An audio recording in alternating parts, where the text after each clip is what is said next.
Teman-teman semua, kita melihat bahwa agresi militer yang dilakukan oleh tentara Zionis justru semakin meningkat belakangan ini. Ada sekurang-kurangnya 4 pelajaran yang kita bisa ambil dari meningkatnya agresivitas kekejaman yang dilakukan oleh tentara-tentara Zionis ini.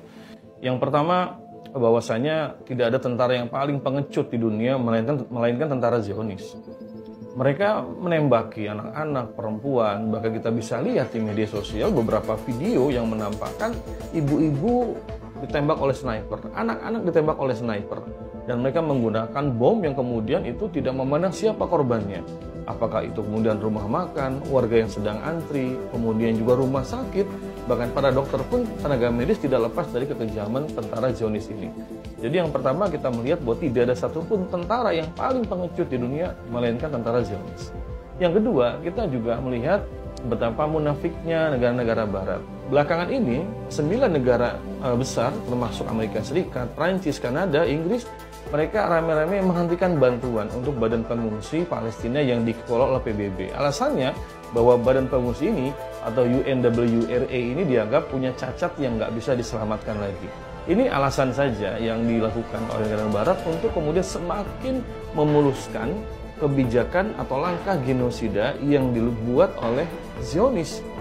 Karena mereka tahu bahwasanya rencana dari Zionis itu adalah untuk kemudian melenyapkan, memusnahkan bangsa Palestina, khususnya daerah Gaza.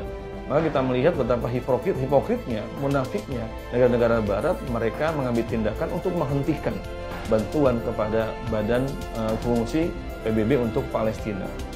Yang ketiga, ini tidak kalah penting, kita juga melihat bahwa sampai detik ini masih bungkamnya, masih membisunya, membatunya para pemimpin Arab dan pemimpin dunia Islam.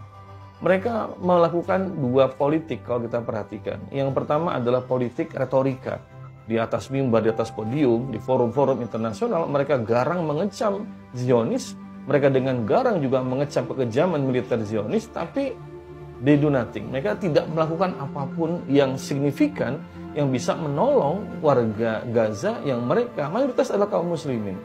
Mereka hanya memberikan bantuan logistik, tapi mereka kemudian secara diam-diam bahkan terang-terangan mensupport keberadaan negara Zionis tersebut. Mereka menyerukan rakyatnya untuk melakukan aksi boikot kepada produk-produk yang dianggap kemudian bersinergi dengan Zionis. Tapi para pemimpin dunia Islam dan dunia Arab ini, mereka tidak melakukan boikot perdagangan, tidak melakukan boikot pemutusan hubungan diplomatik terhadap negara Zionis yang sebetulnya itu sangat signifikan, bisa kemudian yang membuat negara Zionis terhenti segala kegiatannya.